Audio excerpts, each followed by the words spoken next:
Hello everyone, welcome to my channel. In this video, I want to give a review of the Flic button and show you how to use a Flic button to control Alexa actions.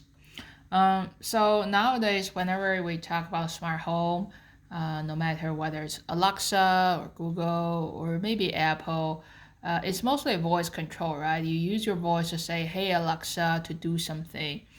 But then there are just times when, like, you may feel it's kind of tired to always have to tell Alexa to do something, or maybe sometimes it's just not appropriate to speak it out. For example, what if the rest of your family are sleeping and you want to be quiet, or what if you're in a rush and you don't have time to speak and you wish there is just old school button that you can click, and then that will trigger some actions in there.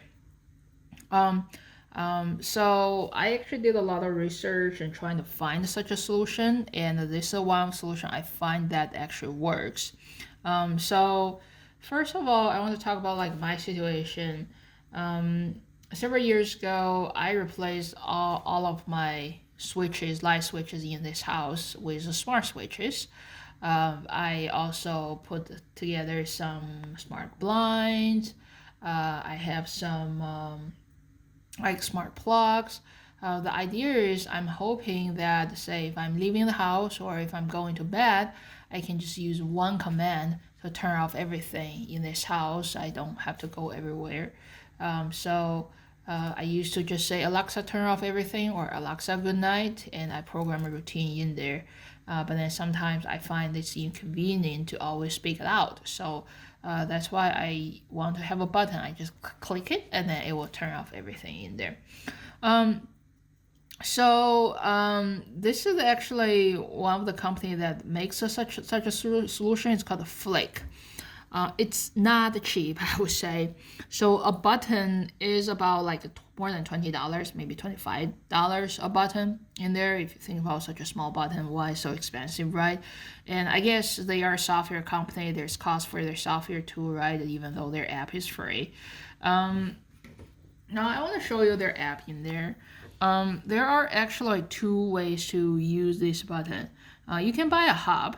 Again, the hub is another expensive thing. I think it's about like $100 to buy a hub, so that you have this solution and then you can add more buttons in there.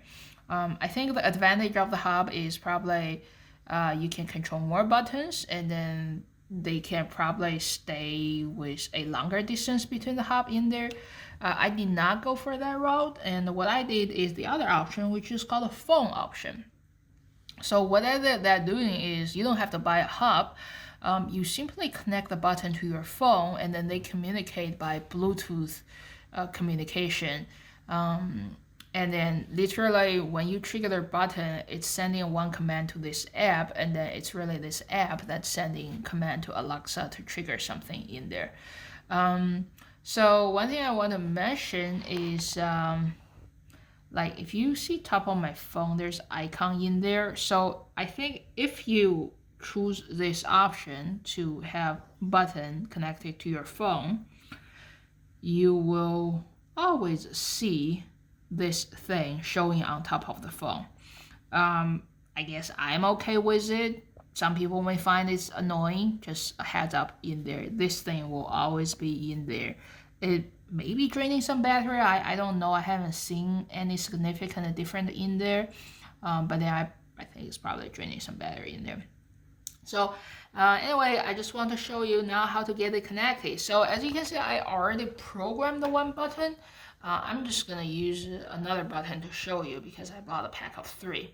So to integrate this to Alexa and to use button to control Alexa, I believe Google and Apple probably work in a similar way, is you will have to first connect the button to your app. So click here, add Flic to phone, and then it's asking you to press a long hold.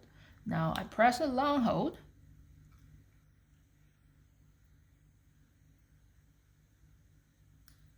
All right, it's connecting. All right, I'm gonna need to give this button a name. I'll just call it a demo. Done. Now you see I have a second button in there, and you see, like, if I just click it, and this thing like immediately like pop, so that it's literally sending command to my phone.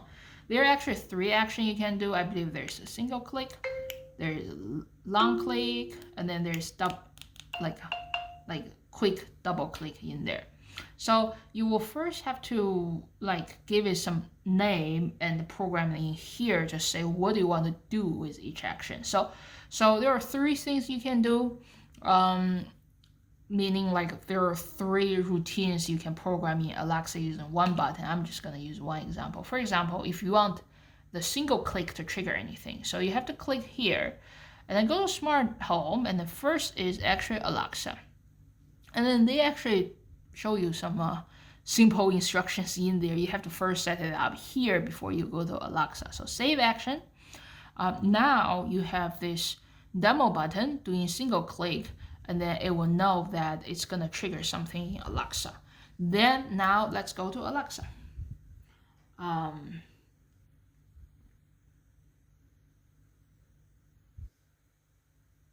So now this is my Alexa app. And then if we want to create anything new in there, add a routine, and then if you are familiar with it, basically every routine will say when this happened, right? When what happened.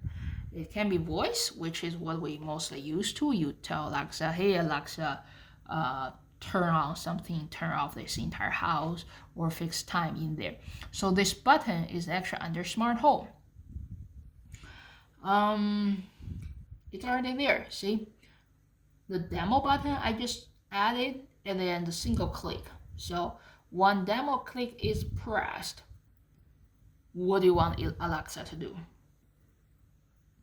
I may say when that is pressed, I want Alexa to maybe turn off my fan or turn on my fan. This is up to you. So I'm just doing an example in there. So if you are familiar with it, you probably know what to do next. So these are all the action you want to add, and then after you are done, just say save in there. Now you will have a working solution. Actually, maybe I'll just do something in there. I'm sitting in my kitchen island in there. Maybe I'll just control island, power off. Okay, now I have Alexa routine to say, if I press this button, turn off my island light, and we'll see how that works.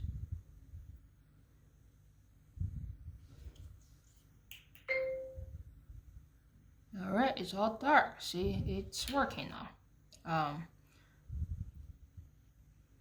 Now I have to turn it on because I don't want to shoot this video in dark. All right.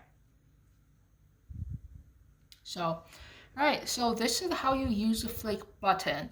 I don't have Google system or Apple. I believe they work in a similar way, and yeah, it's kind of expensive solution, but it is one solution that works for you to replace your voice control.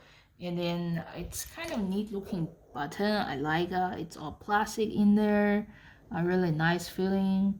And then you can actually buy all kind of sticker on it, and so that it's more intuitive, telling people this button, what this button do. So, and then it looks like there's already some back stickers, so that you can just put it on the wall in there. So all right, so I would say I like this button. This is actually the only tool solution I find that works with Alexa. So a big problem, it is kind of expensive, and I have to maintain another app in there.